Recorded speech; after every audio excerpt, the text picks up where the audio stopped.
Be sure and tell them Large Marge sent ya.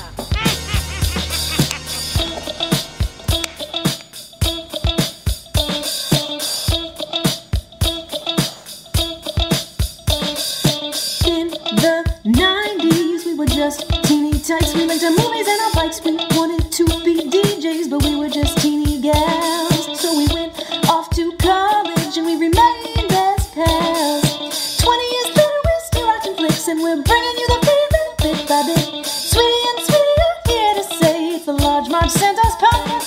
Hey, hey.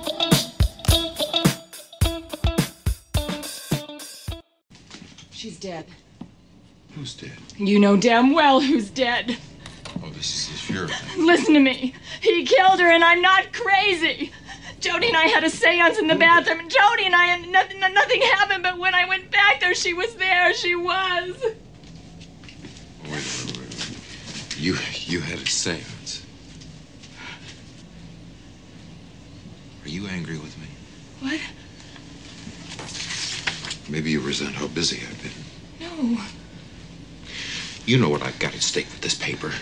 You know how important this is to me. I can't help but feel that somehow you're trying to sabotage me. You're trying to hurt me somehow. Norman, this isn't about you.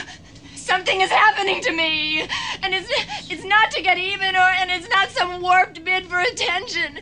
Something is happening in our house, whether you like it or not. Hey guys, welcome to the Large Marge Santa's podcast, your favorite podcast where two sweetie sisters talk about their favorite flicks from childhood. I'm Sweetie with a Y. I'm Sweetie with an IE. And tonight, Sweetie with an IE wanted to do a spooky spookerson movie of her own choosing.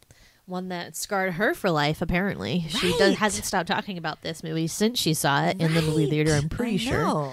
Yeah, classic Sweetie. Yeah, so Sweetie with a Y has picked a lot of the creepy creeperson ones. And, you know, as we've talked about in the previous podcast for this month, was late to the horror genre. You know, for me, it was like, okay, if this movie is rated PG, I can see it because I know it's not like gory. PG? This wasn't PG. PG-13, sorry. I couldn't see any R-rated horror movies because I was convinced they were going to be like bloodbath, gory, people's heads getting cut off, you know, stuff that really bothered me.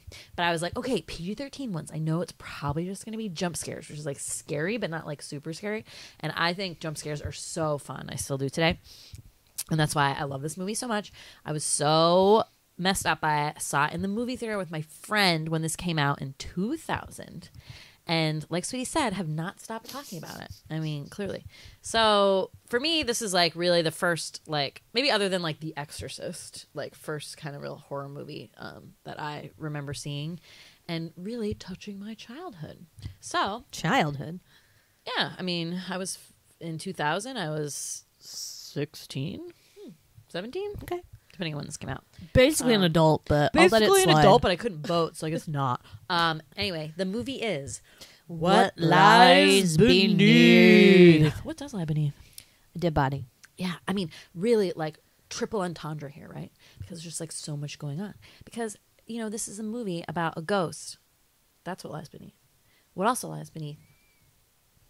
Cheating husband. A secret. Yeah, secrets, right. Secrets in the water. Yeah. Couple that seems like they have a perfect marriage. What lies beneath that? Not a perfect marriage. Not perfect marriage. Yeah, see?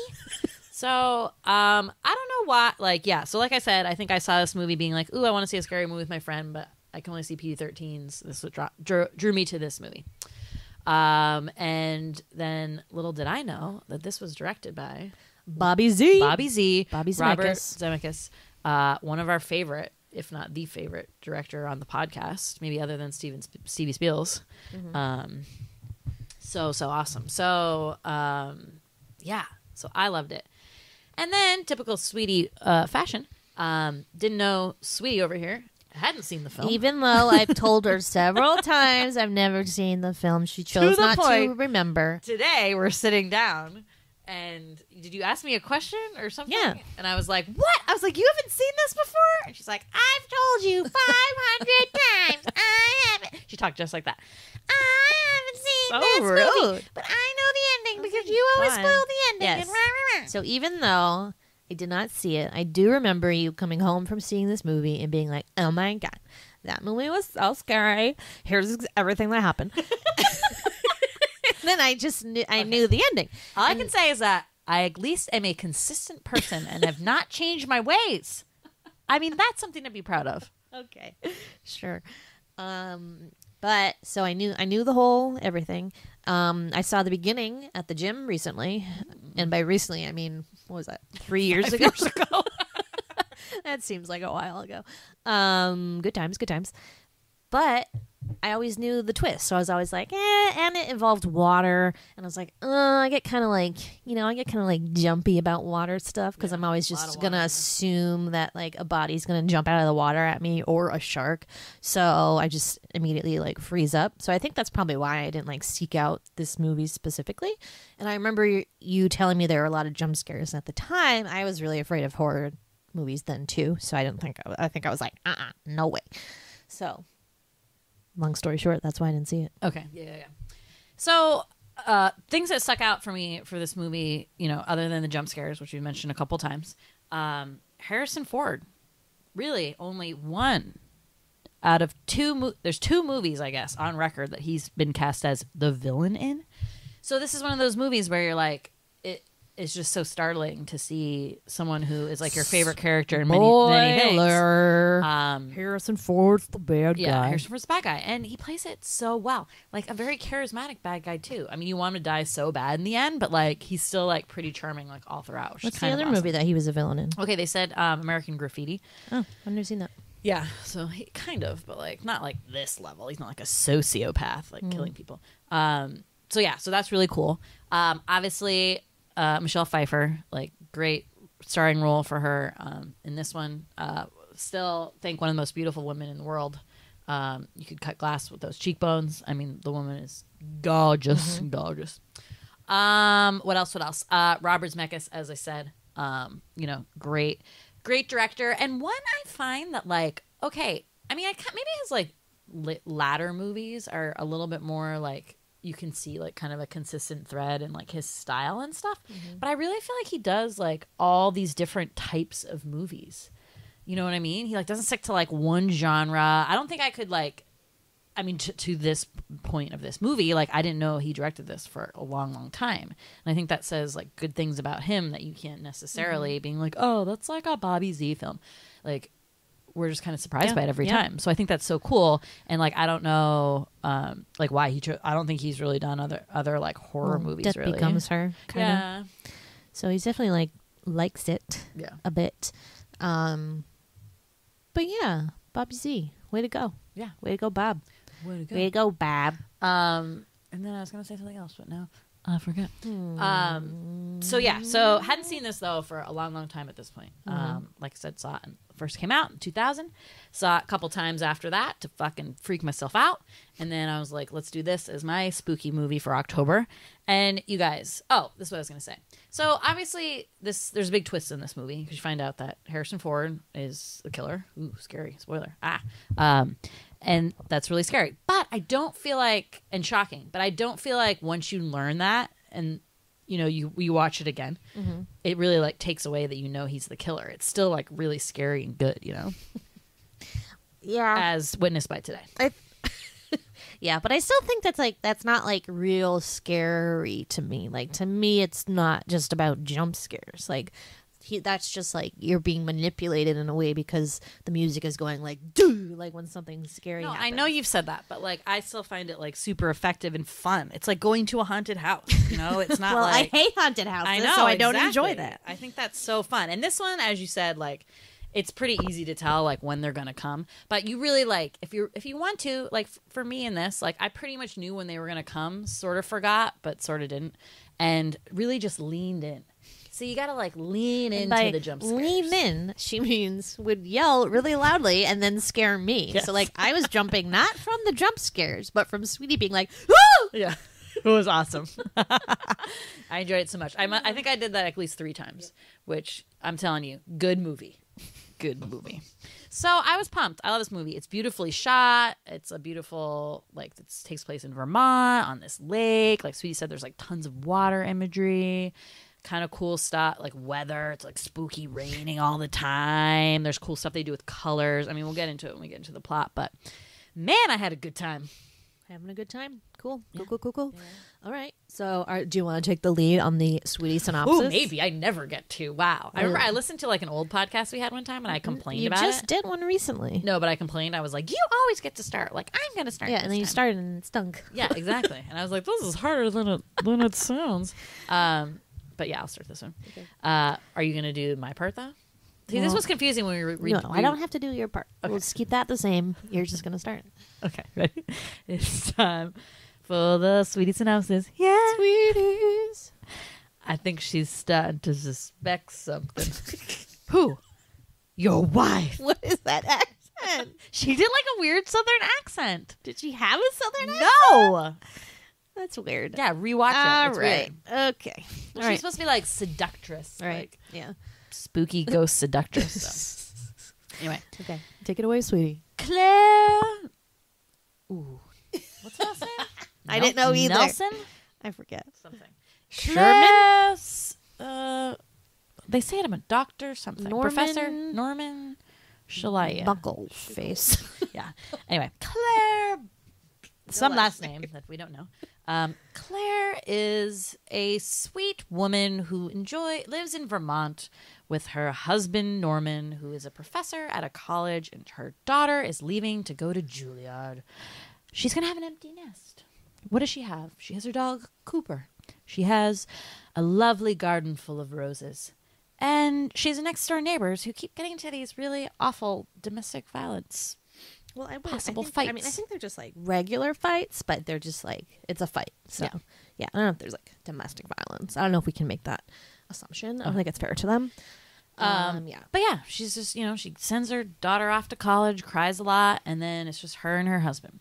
And initially you get the feeling, and you don't really know anything about Claire's past yet, but she seems kind of fragile. Mm-hmm. She seems like something has gone on in the past. You're not aware of it yet. But seems like she's recuperating or healing from something, let's say. But life goes on in the cozy town in Vermont. What town is it? They didn't even say. It's not Adamant, I'll tell you that. Yeah. So listen, she's like, what does a housewife, what does a bored housewife do to pass the time? Spy on the neighbors. Yeah. So, she gets her binoculars. She notices, again, the fights and stuff, but then they have, crazy makeup sex. But neighbors. Yeah. But then one day she sees her neighbor crying in the garden, and she's, hysterical, and is like, I'm so scared. I don't know what to do. He's coming back. I have to go. And then, runs away. So, what would you draw from that interaction? Obviously, there's something going on that's very upsetting to her. Either he's beating her up or something. She's scared of someone. Right. So then, and the neighbors are, so it seems like this is like a college town because her husband, Norman, works at the college. And that guy also is a professor at the college. So it's kind of like this whole community of professors and their wives, right? So she tells Norman to can you look up that guy and see what the dealio is with him and his relationship with his wife, where they come from, yada, yada, yada. Claire also has some light insomnia, more heavy insomnia. She is always up during the night. She's playing solitaire. She's looking through old scrapbooks, and she's also spying out the window at the neighbors with binoculars. Mm-hmm. And in one particular night, she sees the husband, Professor Fuhrer. Guy Fiore. Take this rolled up look-like They body. Never explain that. They never explain that. And put it into the trunk of his car and drive away. And then she goes over there the next day, and the wife it's gone. Her car's there, but the wife is nowhere to be found. There's an ugly shoe, an ugly sandal with what looks like a speck of blood on it, which they also never explain. So obviously she's freaked out, and she thinks that the guy killed his wife, and she's all scared. So then some weird shenanigans start happening at the house. The door's opening by itself. Some sassy ghost is filling up the tub with water and being like, "Ooh, I'm filling up the tub with water," writing things on the mirror. She's freaked. Yeah. She thinks it is the ghost of the woman next door who she thinks was murdered. So she's kind of going crazy. and her husband, Harrison Ford, Norman, is like, you have to go to a psychiatrist. Like, bullshit. This is like total, like, hysteria bullshit. Like, crazy woman, send her to the totally. therapist. It's bullshit. And you're like sort of started feeling like the relationship between Norman and Claire is kind of like, just feels wrong. Like, he just seems like kind of controlling, and it's like, is it because like she was sick or something? So you eventually find out that like she had gotten into this horrible car accident like a year before. But they don't really talk about it. It's just like, oh, the accident. And she's like, I'm fine. But like, that's all you know, right? That she got into this car accident. So she calls her friend over, and they have a seance in the bathroom.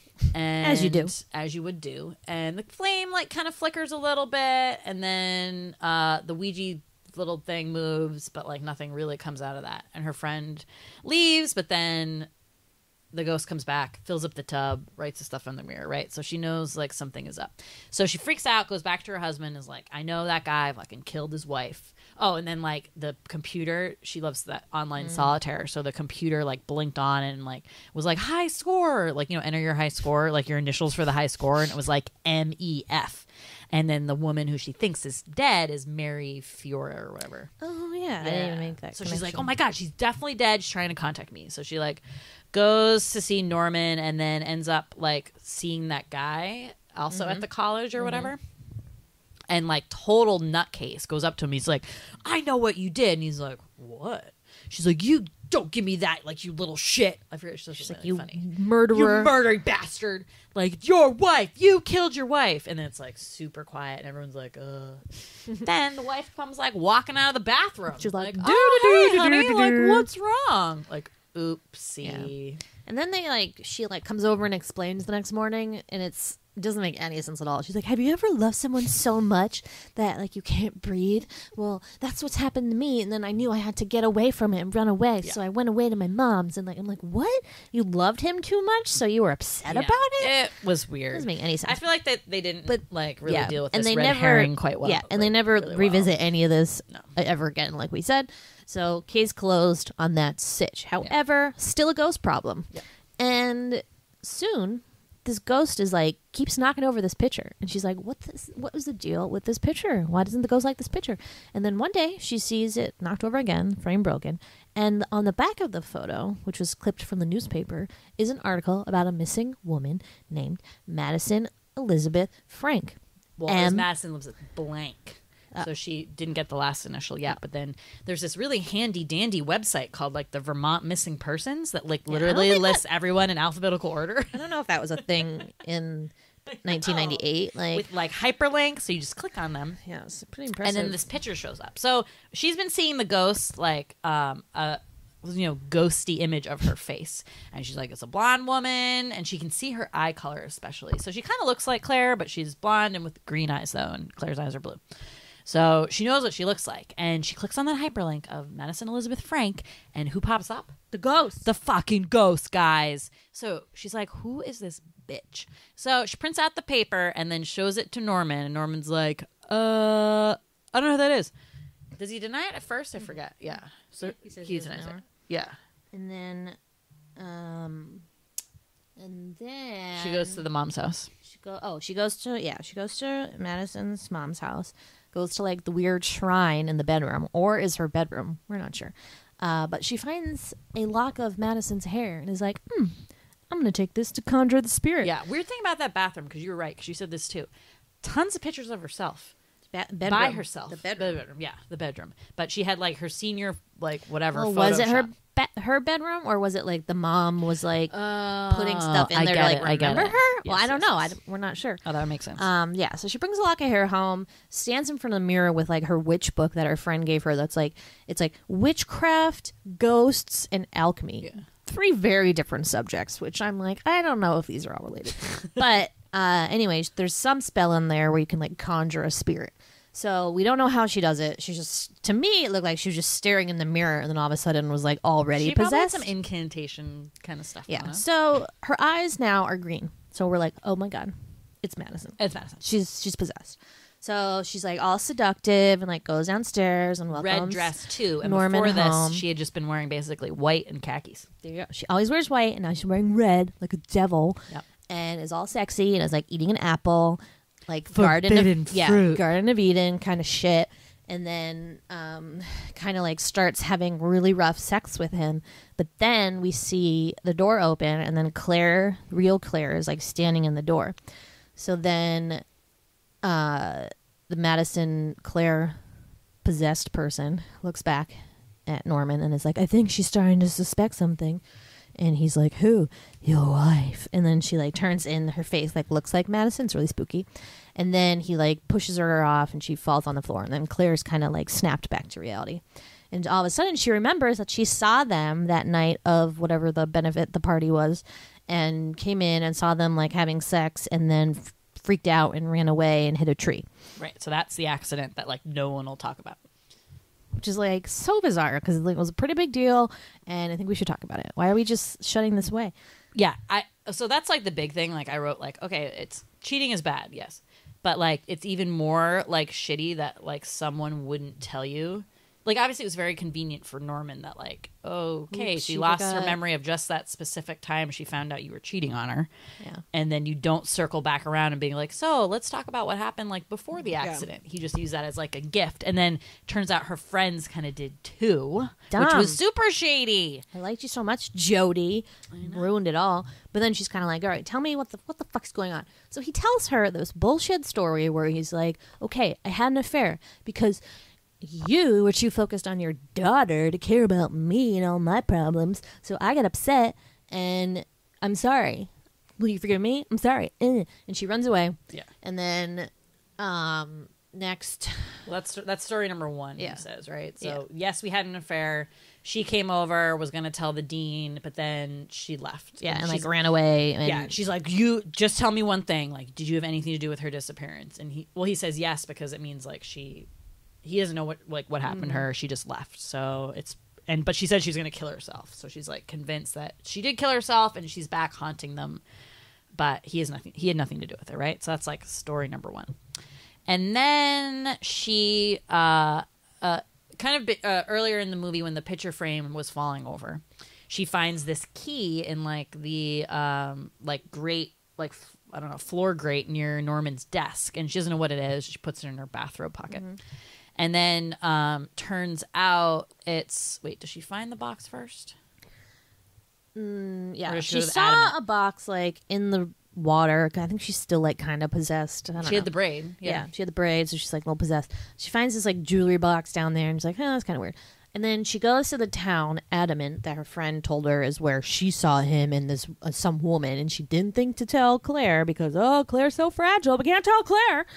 And the place next to the restaurant where they were spotted is this like jewelry store with ugly like vagina jewelry, and they're like deflated hearts, which do kind of look like vaginas. It's not like, a good look. It's not a great. It's like I told Sweetie, it's like those like really unfortunate Jane Seymour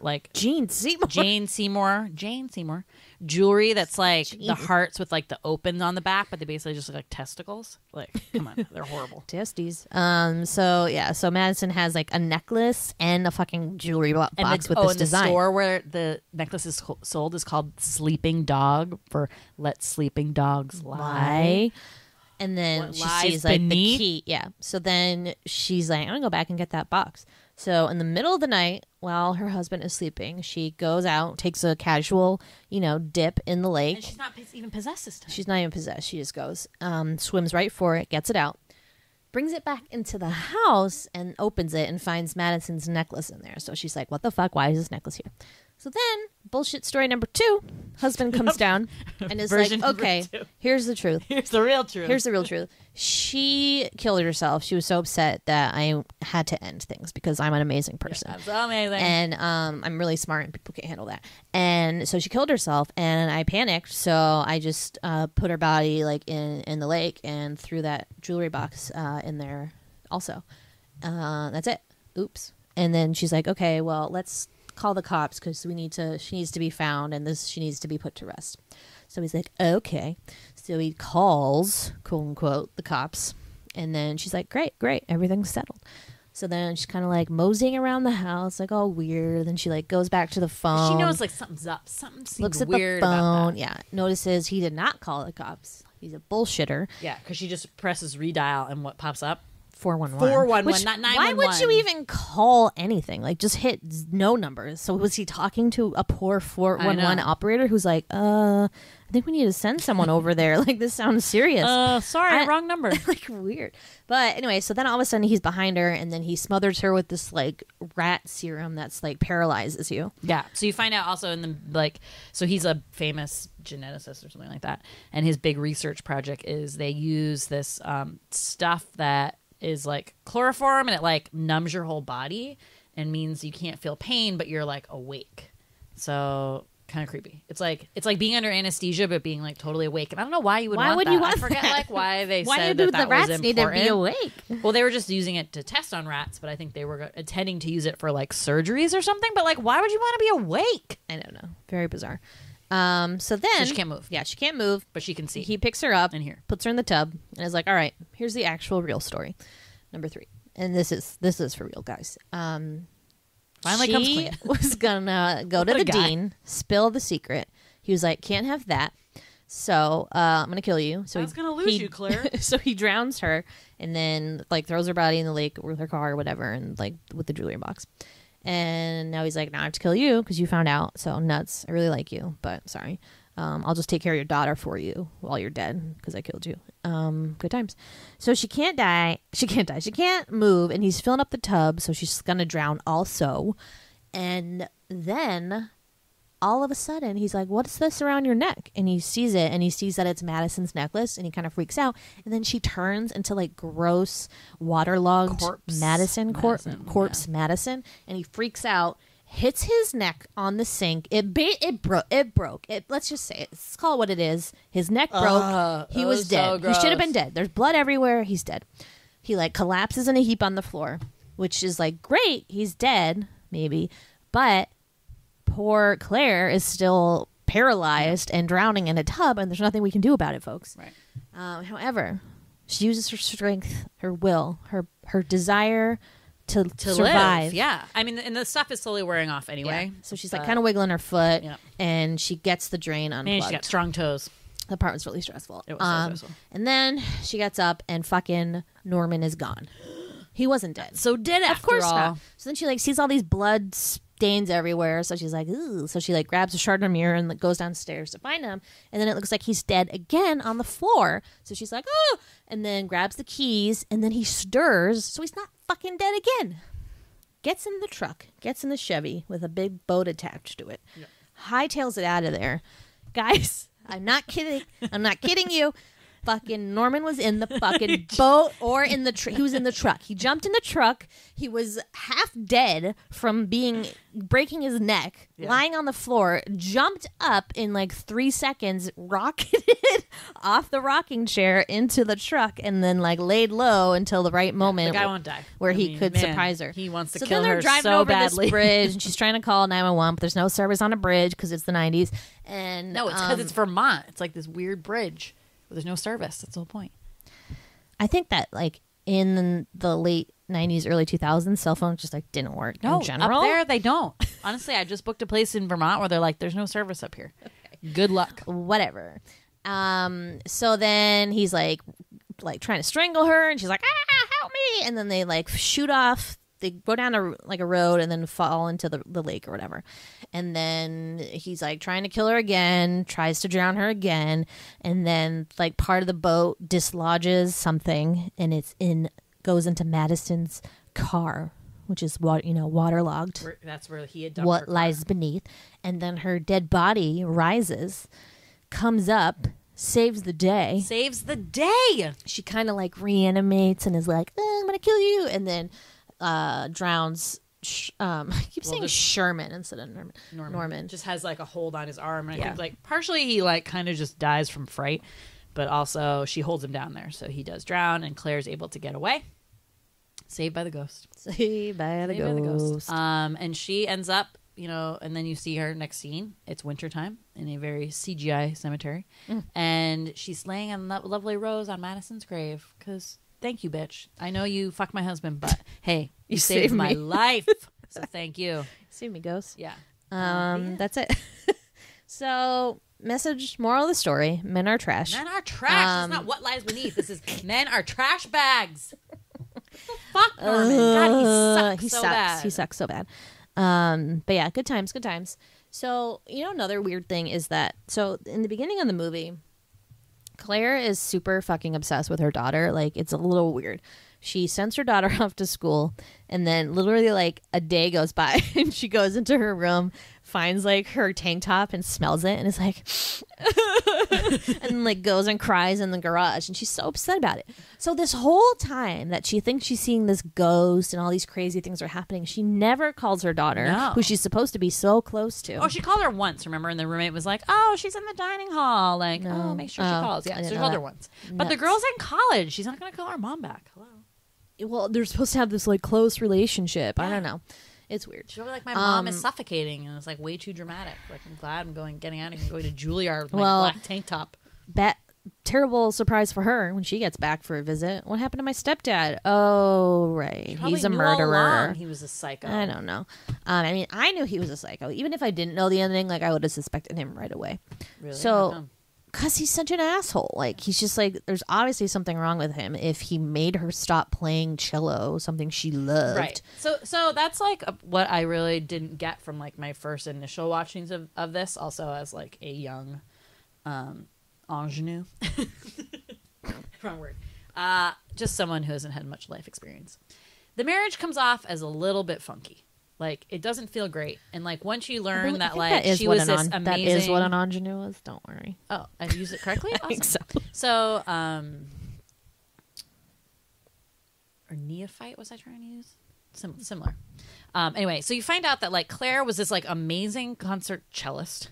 And, like, her first husband, I think, died in a car accident or something. Mm-hmm. And he was also a musician. So they had this like great musician life, and they had this little daughter. And then he died, so the first husband. And then she meets Norman after like one of her shows or something like that.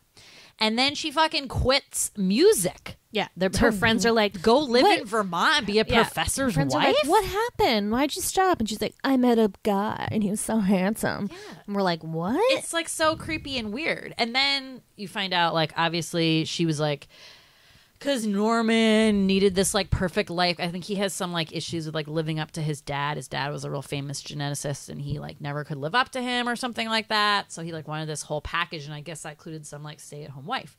So like that was her life, like having these like rose gardens and like all this stuff. But it was just like, and then once you find out obviously that she had like had some horrible accident, he's just trying to like baby her all the time. I don't even know. It's just like the weirdest relationship. And then when all the ghost shit happens, he's basically just like gaslighting her the whole time, even though in the back of his mind he's like, oh shit, I've been found out. Like, that guy sucks. Yeah. And again, the fact that, I mean, the main reason I would run away if I heard like this whole story was that, okay, I had a horrendous car accident because you fucking cheated on me and I found out, and you wouldn't circle back and be like, hey, like, let's chat about that one more time. Yeah. Red flag. So deceptive. I mean, again, like ultimate gaslighting, like bullshit. Making you go to therapy, like, ugh. I mean, he's a trash bag. Yeah. And he plays it well. Plays it well, that Harrison. Yeah, yeah. He does. He still seems like so like frumpy in this movie that I'm just like not into it. Like, usually we're always attracted to Harrison Ford. Oh, I put him on my Harrison Ford hot level, a 7. Really? Yes. There's something like his hair isn't short enough or something. It looks like number unkempt. 1 being Indiana Jones. 10 being Indiana Jones, maybe 9 being Han Solo. Yeah. This is like a 7-6. I'd give it like a 6. He's also older too.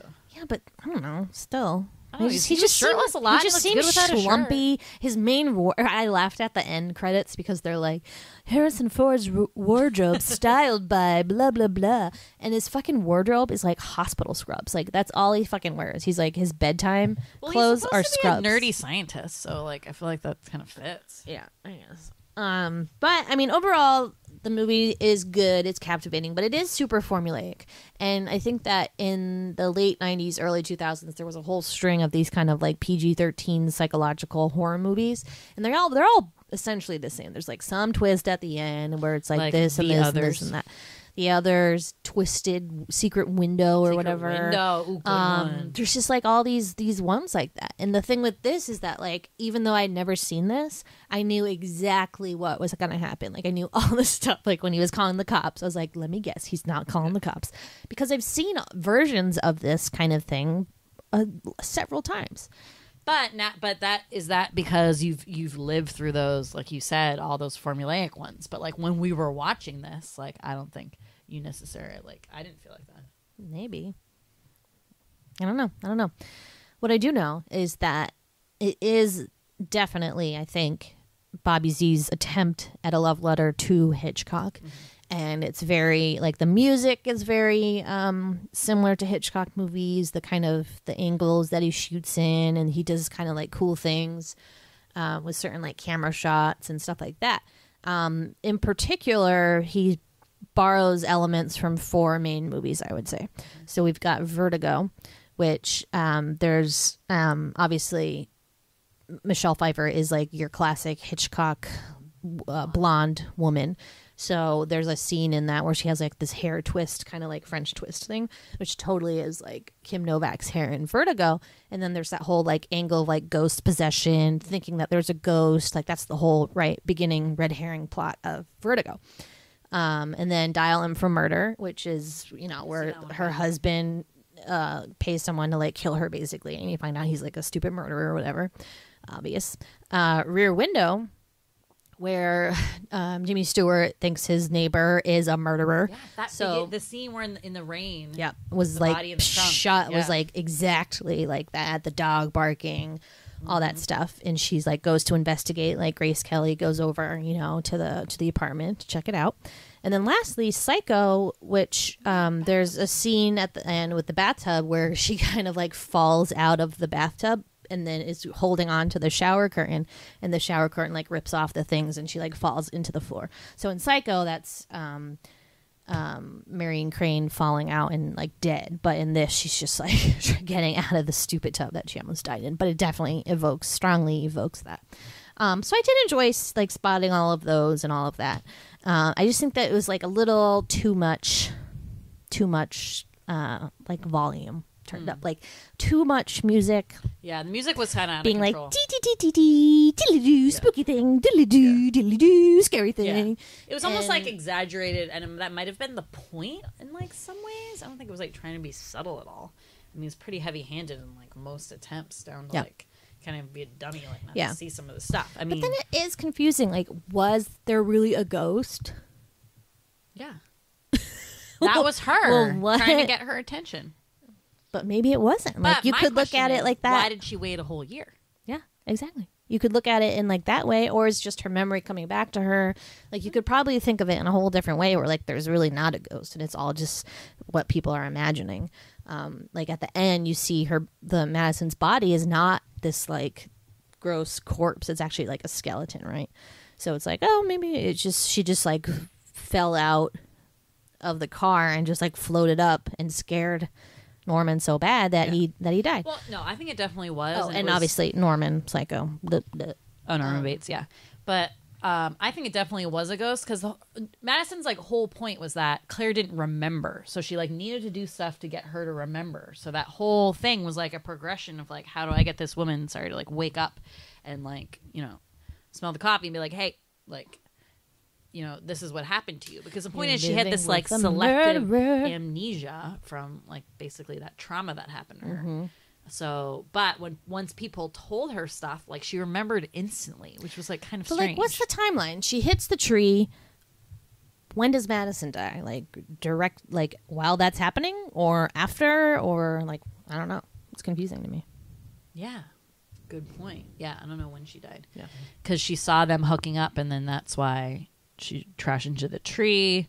Yeah, so maybe it was like a little bit after that. Yeah, that's what like I'm assuming.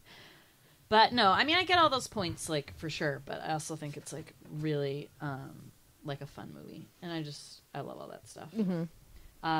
And then so what do you think of like so it's a really beautiful house that they live in, and obviously that's like a huge part of what makes this movie kind of scary, because she's in this house by herself like most of the time, where she's like up at night and like Norman's sleeping. Mm-hmm. So it's this big beautiful house, and they're like it was like his dad's house, and they were like redoing it or something like that. Mm-hmm. So they had like changed it all, but the whole house is basically like white. So like all the bathroom stuff is like all white. Mm-hmm. So what do you think that means? She dressed in all white. Yeah, I mean she was always in white. Norman, what was his main color? blue or something. I don't know.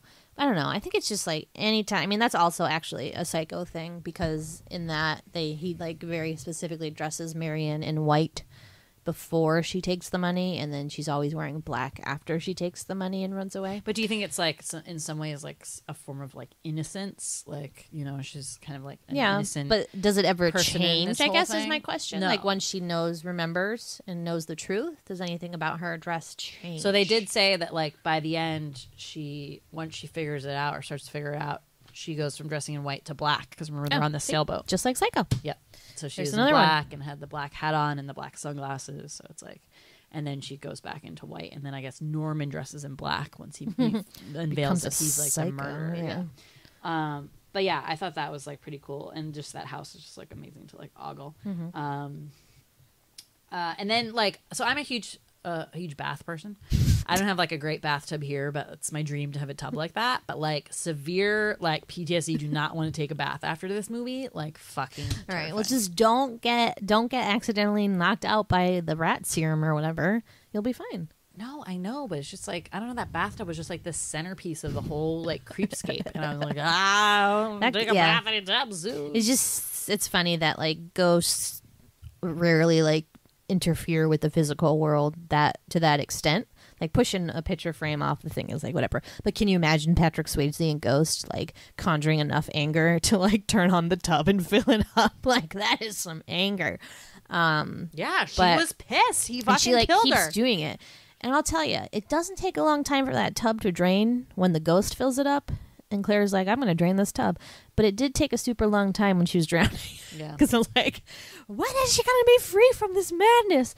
But like you said, that scene is like so stressful, and I just can't imagine like and, dying like, that way. Yeah, Must be I mean, so this awful. whole movie obviously is like about drowning essentially. And any movie that has that as always makes me like, oh, like feel like I'm like short of breath or something. Yeah, I just just hate. feel like you're like in that bathtub with her. Like, Yeah, I just hate thinking about that, and it's just like such an awful thing. But yeah, I mean, everyone dies by drowning who died. So, wow, 2 people. Everyone dies what? By drowning. So I mean, Harrison Ford and then Claire, Madison. So yeah, Good point. the good lock point. of hair drowned. Just kidding, it burnt. Hey, it's that guy. Hey, it's that guy. Yeah. My favorite segment I haven't done in a while. Richard from Sex in the City plays another dick. That guy is always just not, you know. And plays Ajax from The Warriors, Yeah, which we we just just covered him. watched. Still a dick. But he's basically red herring Richard in this because, you know, whole red herring on that whole subplot. I'm sad that okay, here's my dream scenario. I just feel like they could have explained, like, the They blood on the could shoe. have- Should have been like, oh, I was painting. And They I'm could an have artist, introduced and I, like, a lot of spilled other paint things, on my shoe. like Claire being like, help me. She runs to the neighbors. They're like, you're being crazy again, sorry. And then they like close the door, and then they see her like struggling with what's his face. They go out to try to help her, and then he kills them too. Like, I feel like because Norman only killed this one person, he's not like that. I mean, he is bad, but like I feel like it could have been scarier if like he killed some other people. Like, what if Jody came over to try to help her, and she was about to be saved by her, and then he comes and like kills Jody or something. Like, I think there's other kind of twist things that could have happened in that last segment, and it was very exciting, but it becomes kind of like laughable at a point where like he keeps being not dead, you know? Right. But I think the thing with Norman is that you have to remember, like, his whole thing was basically about like appearances. So it was like he really was only killing those women, Madison and eventually Claire, to like keep up appearances that he like had everything together and he had this like perfect life. All I'm and stuff saying like is that if Claire had died in the tub, and if Jody did not figure that shit out, I would be so pissed. I'd be like, Jody, put it together. Yeah, that was just dumb, where he tried to make it seem like she like committed suicide. Like, please. All these women love me so much, I just keep dying. Yeah, he was just like delusional. It's not like, I mean, I don't know if he was like even like a sociopath. He was just like more of like a narcissist or something. That he was just like so fixated on his life and what he wanted, and was just like this And there's like that selfish dude. weird scene where he's like, oh, Steven got credit for the rat serum thing instead of me. And it's like crying about it. Yeah. And then she's like, oh, you get so upset about that stuff. Like, don't worry about that. And he's like, oh, I'll try to remember that then. And then it's like all sketchy, like, ew. No, he's not a great person, and I feel bad for her. And she's like, oh my god, he's such a wonderful husband and like a great. It's father. kind of like abuse. I'm Like I feel like that's what I she's an feel abused like. woman who Yes. is like hiding behind this idea of her not remembering something. Right. It kind of reminds me of that, like the Before I Go to Sleep, that book / the movie they made with Nicole Kidman. He's very patronizing and awful. Yeah, and just like controlling, and it's just it's icky, yuck. And also, I think why that he probably made it so like she couldn't like eclipse like his fame. Like that's why he made her stop like doing music and stuff like that. Totally. And even the point where like he was going to take over like taking care of her daughter. You know, like again, he wanted to like kind of like eclipse her in that sense. He always wanted to be like the like main part. And like he says something about like, oh, I just wanted you to love me, Claire, or something like that. Like blah blah blah. Like Obviously, she loved you. I'm just like, it's but just like weird. number one in her life, and then he was so mad when all of her love went to her daughter and not to him. Yeah. I mean, he was a loser. I mean, she seemed to love him. I thought, like, I don't know what you're talking about, buddy, I old just feel pal. I don't know how she like rebounded after these couple incidents. Yeah. Does she sell the Trauma, house? trauma. Does she go I move hope near so. her daughter? and Live with Juilliard? Jody. Live with Jody. Yeah, Jody was fun. I like those like kind of like artsy, funky I single know. friend sidekicks. But That then is she fun. like doesn't hang around anymore. That's why like I wish she would have like come back at the end. I kept thinking she was gonna come in and like save the day or something, but of course not. Jodes. Yeah, I love Jody. Jodes. Her little zippy car. Yeah. Cool. What else? Anything else we're missing? Okay, well, the scariest thing for me in this movie was the chunky sandals. Yeah, bad footwear of the late 90s strikes again. Oof. So we've got those like kind of, kind of platforms, I guess, but like sandals. Remember the And then- Skechers platform sneakers Yes. that were really big? Oh, yeah.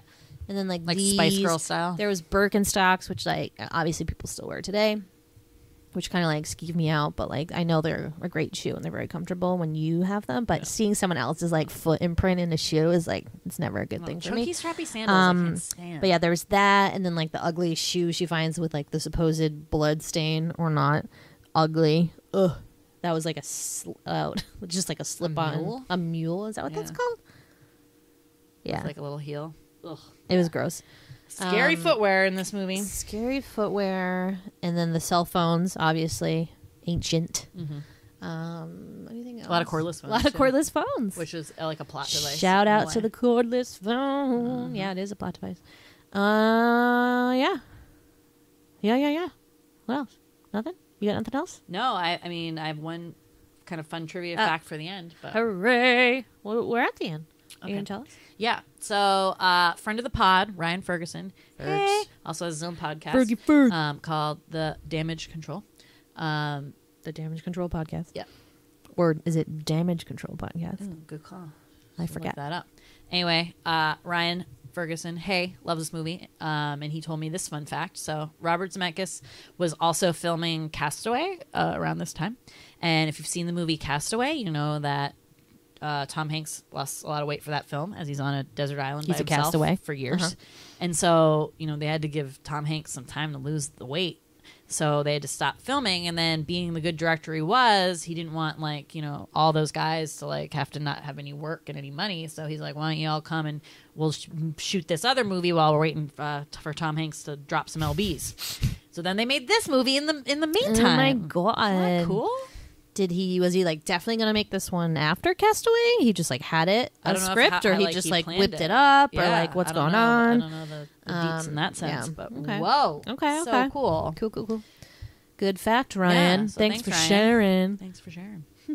So nothing else in your book? Nope. I mean, I didn't take a lot of notes. I was too busy screaming. So She was It screaming happens. a lot. Those spooky spookersons. spooky. Tell you, it'll make me think twice about, the steam in the bathroom. Like, This whoa, making me nightmares. look To me. out. Honestly, I've heard some weird creaks in the other room, and I've kind of been spooked You're out. totally going to be spooked all night. You're not going to sleep at all. Good times. So, guys, is this the end of Spooky Spookersons? Do you think we're done? You feel Oh, like we you're might- done? Yeah, I feel kind of done. I feel like we need to return back to the 80s classics. Yeah. Maybe some Aladdin. You're definitely That's not so an ready for that's Aladdin. not an 80s classic, but it's just been really popping in my head lately. I've just been thinking about it a lot. So I have a lot to say. Anyways, good times. Good times, guys. Thanks for sticking with us through our spooky spectacular. October. If you're into this movie, it's free on Stars. If you have the movie channel Stars, so check it out. Get spooked. Maybe this is a good one to watch, maybe before Halloween. Ghosts and all. And I gotta say, like, this is kind of like my favorite kind of horror. Realistic. Psychological ghost story. Psychological ghost stories I love. I think it's so creepy, and I love being creeped out by that. And I love that, like, idea that, like, a ghost could come back for, like, in some ways, like a revenge kind of plot, which is cool because it was bullshit what he did to her. And, like, like, first of all, don't have affairs with your students, so cliche. And she shouldn't have had an affair with him. But, like, he shouldn't have killed her. I couldn't tell if she was a bitch or not. Like, I know. Well, you don't know because his stories change so much. But when she's possessed by her, she seems like a bitch. I think she was. And I think she was going to tell this, tell the dean. And she was wanting to break up the marriage. I mean, she was not like... I'm conflicted. I mean, guys, like, if you're Good in college, don't hook up with Good your role professors. for Amber Never Valetta. ends well. Didn't need to say a thing. Yeah, that is a cool role. I guess when you're a model, that you can just, like, do that, right? Yeah, she is pretty. She's like, pretty. we just need someone who's pretty and kind of looks like Michelle Pfeiffer. But yeah, cool. Do you have thoughts on what lies beneath? You come and find us. You can come and find us. That's weird. At the Sweety Club on Twitter or on Instagram at Large Marge. Sent us. Thank you as always for listening. Bye. Bye.